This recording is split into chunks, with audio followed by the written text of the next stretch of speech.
I don't think they trust each other at all. I mean, the Chinese, Russian and North Korean governments don't even trust their own people, so they're not going to trust a foreign government. They do seem to have some aligned values in countering democracy around the world and the freedom and prosperity that's been underpinned by the United States and Western Europe in the last 80 years.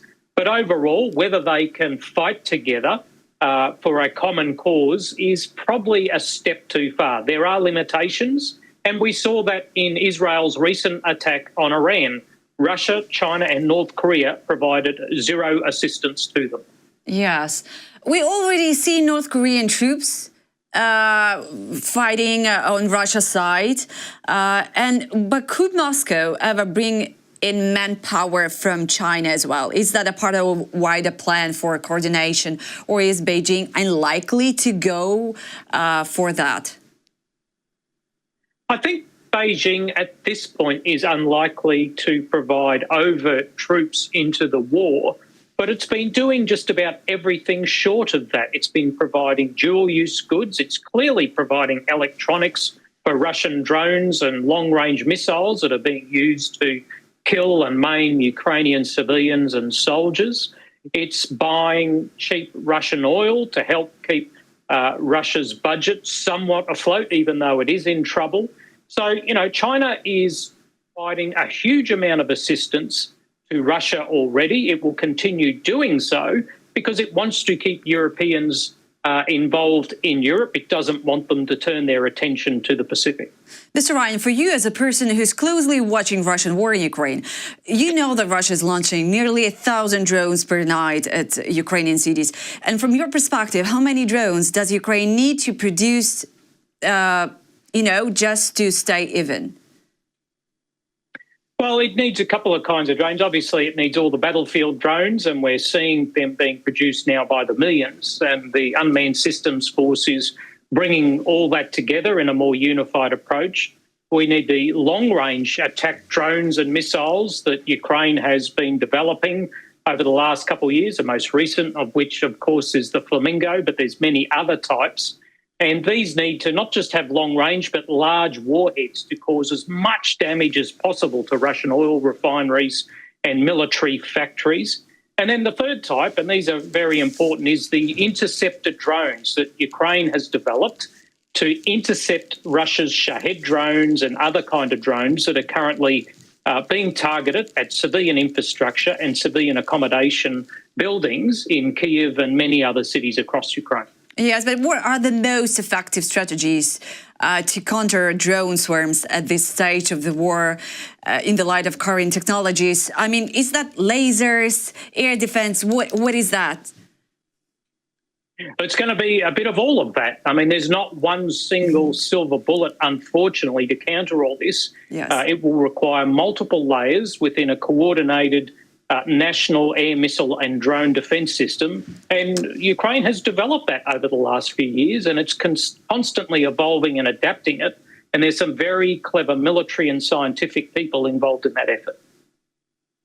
You know what? The latest news saying that over 1.1 million Russian military casualties have been reported since February 2022, since the full-scale invasion, basically. Do these figures point to a demoralized army? Can actually casualty numbers, whether accurate they are or not, drive change in Russian society or its leadership? Well, it doesn't seem to be having a major impact at this point. The Russians still appear to be able to recruit 30 to 40,000 soldiers a month because they're giving them good bonuses. But we are seeing an uptick in AWOL from Russian troops. I think Putin is gambling that he can break the Ukrainian military before he breaks his own military.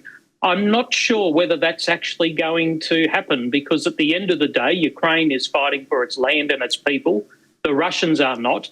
And I think Putin in the long run might find that he's not able to break the Ukrainian people and the military.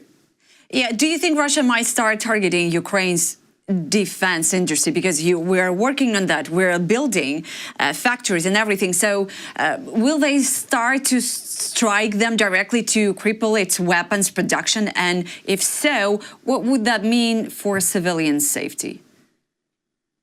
Unfortunately, I think so. I mean, the Russians have shown they can't make breakthroughs on the front line, so they have to attack Ukraine. Otherwise, they can't beat the Ukrainian army in the field, so they're trying to beat the Ukrainian people at home. And part of that will be attacking more factories, but it's also about terror bombing. It's terror drones that are aimed deliberately at hurting Ukrainian people in their homes and on their streets. And, you know, we've seen the example of this repulsive drone safari that the Russians are conducting. So they're trying to break Ukraine by breaking the people, because they can't break its army. Yeah, how would you describe this current situation on the battlefield? The recent news, Ukraine regained some small villages in the Donetsk region, but overall, what is your what is your view? Well, there's among some people like to describe it as static. I don't think that's the case. It's a pretty dynamic battlefield. The changes in territory are small. They're not massive breakthroughs that some might like to see. But we are seeing territory change hands. We're seeing the Russians take some territory, although it's massive manpower losses. But we're also seeing the Ukrainian military take back to liberate towns in Ukrainian territory. That's extraordinarily important.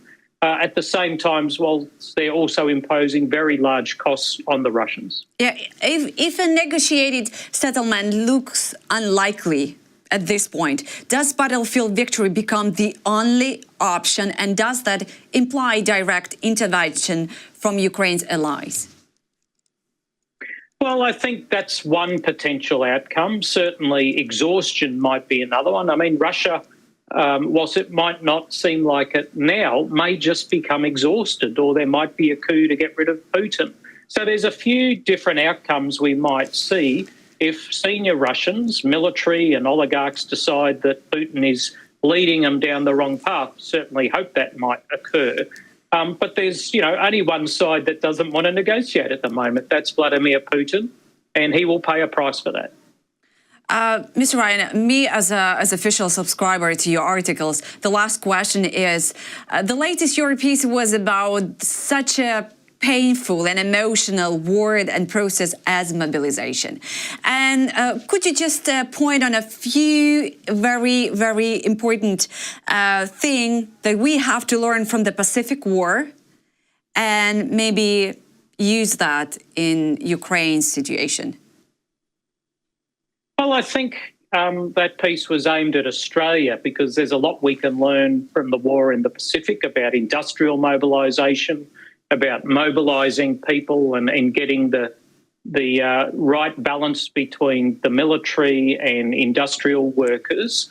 But I think the important lesson is that, which we've learned not just from the Pacific War, but from the people of Ukraine in the last few years, that the most important part of mobilising a nation is national will, that shows that, you know, if you aren't willing to defend yourself, no one's going to help you. And Ukraine has demonstrated as all a profound national will to preserve its sovereignty, preserve its freedom, and we're all taking a great example from that.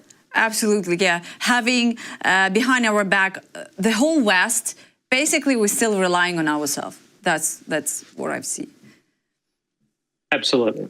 So, Mr. Ryan, thank you for your time this time. Thank you for joining me. It's always a pleasure speaking with you. Thank you, Natalie. It's great to be with you again. Slava Ukraini.